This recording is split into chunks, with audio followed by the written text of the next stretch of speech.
Love, new political move, इश्क, इल्जाम और इलेक्शन, प्यार से पॉलिटिक्स तक का सफर। उत्तर प्रदेश की सियासत कुछ इस तरह से उफान पर है कि अब तो नेताओं की गर्लफ्रेंड्स और एक्स गर्लफ्रेंड्स भी चुनावी मैदान में उतर रही हैं। जी हाँ, बिल्कुल सही सुन रहे हैं आप। 2027 में होने वाले विधानसभा चुनाव अब नजदीक है। ऐसे में सारी पार्टियां अपनी अपनी रणनीति बना रही हैं और ऐसे ऐसे तिगड़म लगाए जा रहे हैं कि किसी भी तरह से अपने विपक्षी दलों को दबाया जा सके और हराया जा सके। नमस्कार, आप कैपिटल टीवी का खास शो देख रहे हैं, जहां हम आपको सिर्फ खबर नहीं बताते बल्कि उसके पीछे के हर पहलू, हर सच का करते हैं पर्दाफाश। मैं हूं आपके साथ समीक्षा तिवारी। आज के पेशकश में आपको बताएंगे कि किस नेता की प्रेमिका ने लिया उत्तर प्रदेश की सियासत में एंट्री और क्या रहेगी उनकी रणनीति। जैसे जैसे उत्तर प्रदेश में विधानसभा चुनाव नजदीक आते जा रहे हैं, वैसे वैसे सियासत का असली चेहरा भी धीरे धीरे कर सामने आता जा रहा है।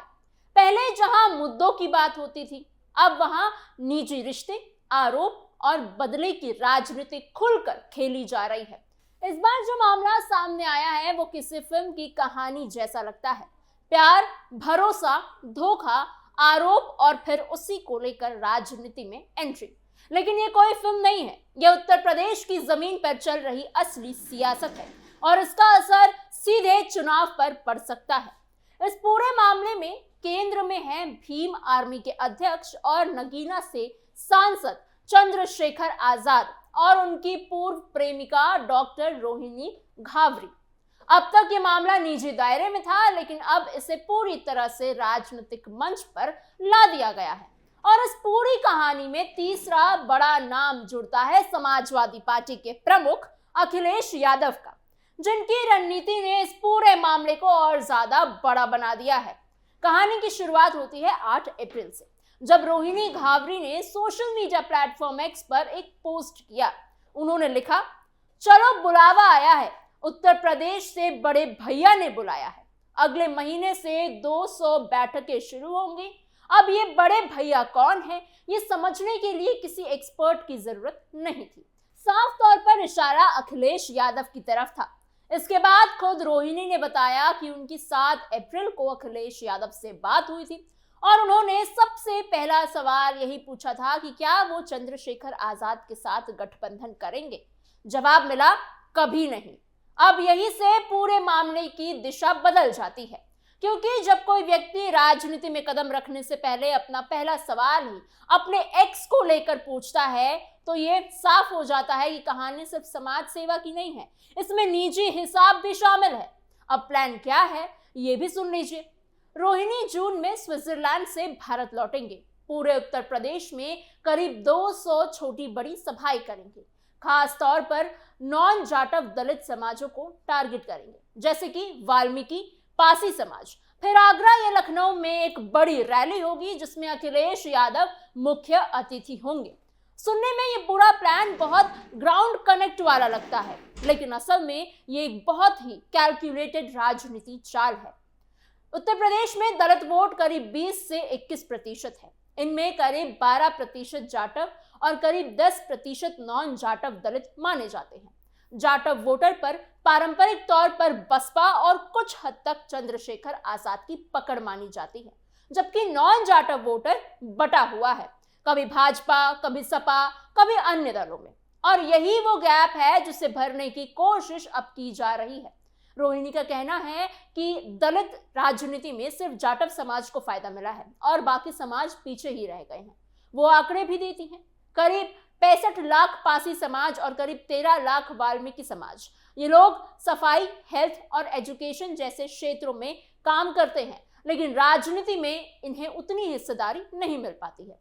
यहीं से कहानी दिलचस्प हो जाती है और थोड़ी उलझी हुई सी भी, क्योंकि सवाल सिर्फ हिस्सेदारी का नहीं है बल्कि प्रतिनिधित्व और असली सशक्तिकरण का है।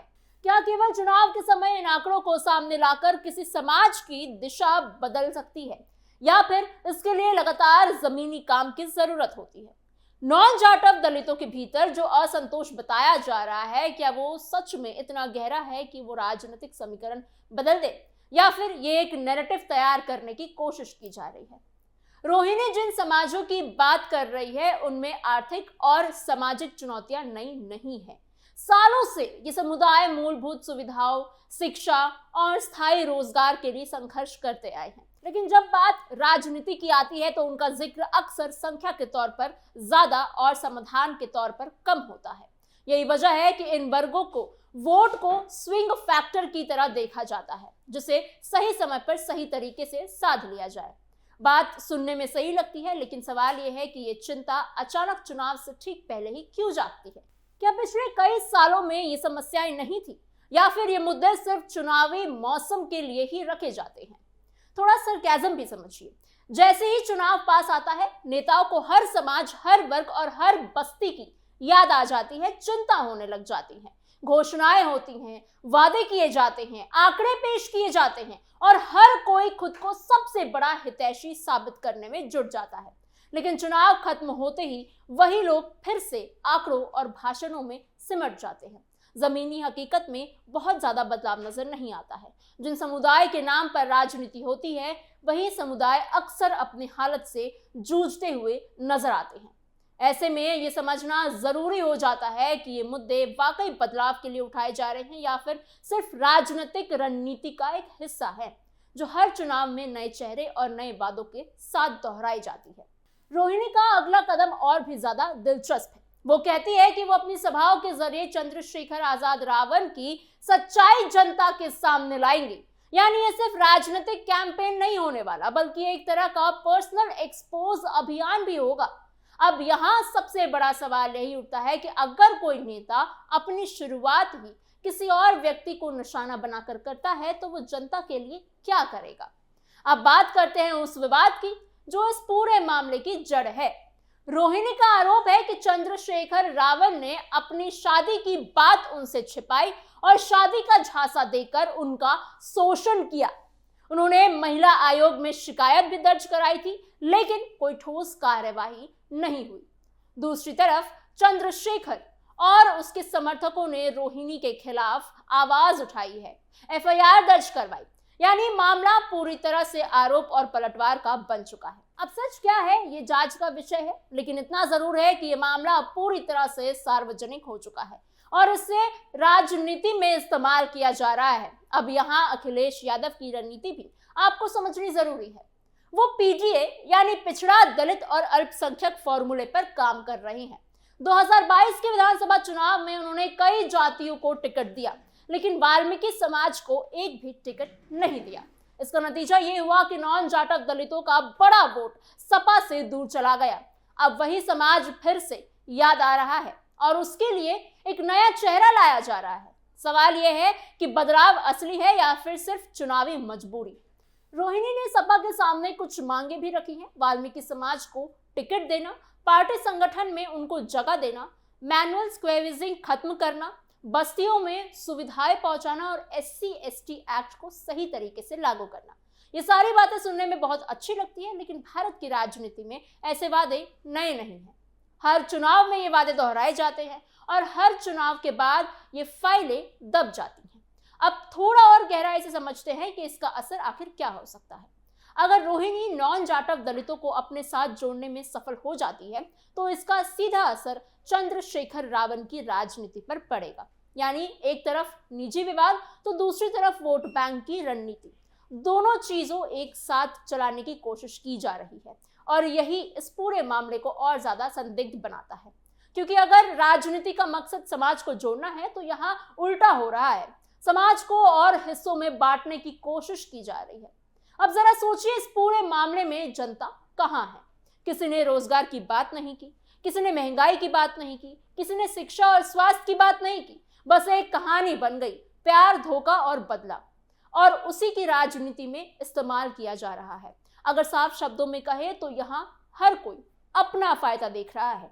अखिलेश यादव को चुनाव जीतना है, डॉक्टर रोहिणी घावरी को अपनी पहचान बनानी है और चंद्रशेखर रावण को अपनी छवि बचानी है। लेकिन इस पूरे खेल में जनता सिर्फ एक दर्शक बनकर रह गई है और यही आज की राजनीति की सबसे बड़ी सच्चाई है। अंत में यही कहा जा सकता है कि ये पूरा मामला सिर्फ एक राजनीतिक एंट्री नहीं है, बल्कि ये दिखाता है कि राजनीति किस दिशा में जा रही है, जहां रिश्ते भी हथियार बन जाते हैं, आरोप भी रणनीति बन जाते हैं और असली मुद्दे कहीं पीछे छूट गए हैं। अब देखना ये होगा कि आने वाले चुनाव में जनता इन सब बातों को कितनी गंभीरता से लेती है। क्या वो असली मुद्दों पर वोट करेगी या फिर ऐसे ही चेहरों और विवादों में उलझ कर रह जाएगी?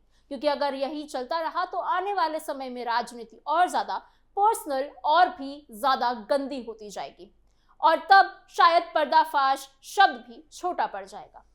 आपको हमारी ये खबर कैसे लगी हमें कमेंट बॉक्स में जरूर बताइएगा। ऐसी और खबरों के लिए बने रहिए कैपिटल टीवी उत्तर प्रदेश के साथ।